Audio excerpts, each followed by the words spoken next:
Mudhoney were one of the foundational bands of the Seattle grunge scene in the early 90s. They were actually formed in 1988, and they're still going. And they've impressively managed to only replace one of their members during that time, which was their bassist, who they replaced in 2001. Since then, they have created 11 albums or album-type things. They were born out of a band called Green River, who existed from 1984 to 1987. Some of the other members of Green River went on to form a band known as Pearl Jam. And Green River itself was born out of a band with the great name of Mr. Epp and the Calculations. They were formed in 1978 as a school band and named after one of their teachers. Hi, my name's Dan. So this was the first major release by Mudhoney, and it's billed as an EP because it is shorter than an LP, but it has qualified for this list at Acclaimed Music. So I am reviewing it. Here we go. And this is my first encounter with Mudhoney. So apparently this EP sold quite badly when it was released.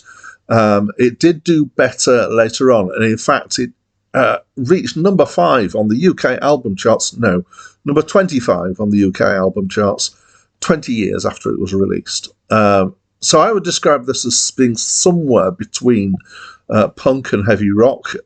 This is the origins of grunge, apparently.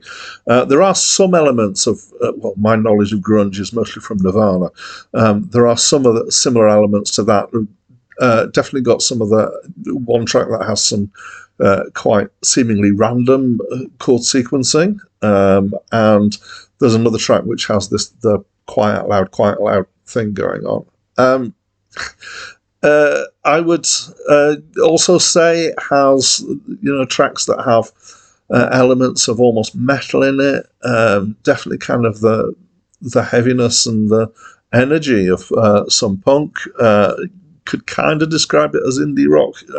I've seen it described as garage. It's somewhere in that area generally. It's quite raw and energetic. It's not all giving the impression of being skilled and produced, but actually when you listen reasonably carefully, there's a decent amount of skill there behind what's being played, I think, anyway. I think possibly the key feature, though, here is, apart from very overdriven guitars, is the attitude here, which is definitely kind of the grunge kind of life's not great attitude. There's some swearing in here, but not a great deal.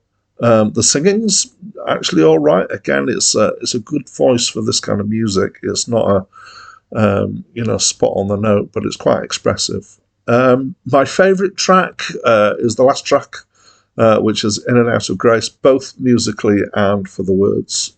So yeah, I reasonably enjoyed it.